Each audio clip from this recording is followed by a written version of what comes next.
voted recently, and you once called derivatives weapons of mass destruction. Right. Now that derivatives are a $700 trillion industry, do you see this as setting the stage for the next financial crisis? It's very hard to tell. That we've enacted Dodd-Frank, and if you look at what happened in September and October of 2008, there were some extraordinary things done. The Federal Reserve poured $85 billion into AIG, and if they hadn't, our world would be very different. Hank Paulson guaranteed money market funds at a time when 30 million Americans with money market funds were panicking, and when $300 billion in 3 days had gone out of the non-government money market funds, 125 of it had gone back into the government. 300 billion, that was almost equal to the deposits of Wells Fargo or Wachovia at the time, which were then two separate institutions. Both of those authorities have essentially been taken. I don't think they can do that under Dodd-Frank. I don't think that Bernanke could do what he did, and I don't think that Paulson can do what he did.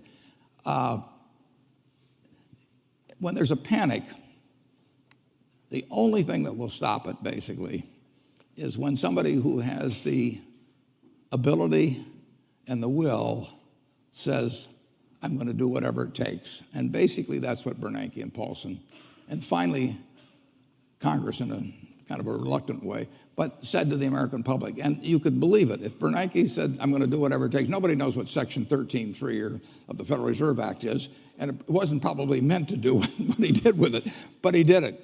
And the same way with they call it the Exchange Stabilization Fund of the Treasury.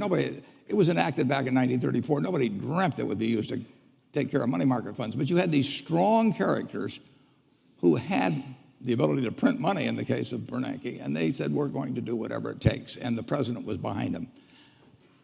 That is the way you end a real panic. And I worry actually that Congress doesn't like to give anybody that much authority, and it bothers them that the Fed has all this authority, or that Paulson acted as he did in TARP. And I tip my hat to them, and I'm not sure. There will be another panic. Where it comes from, who knows?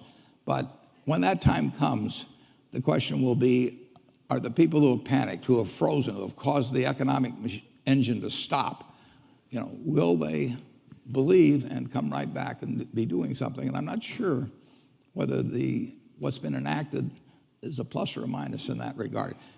Regardless, the country will come through. But it's very hard to write regulations that will keep people from acting foolishly, particularly when acting foolishly has been proven very profitable over the preceding few years. It's just the way it works.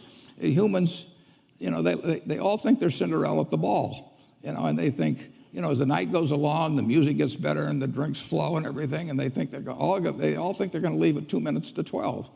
And of course, there's no clocks on the wall, and they're still dancing. So it'll happen again. But buy when it happens. Next question. I'll be buying.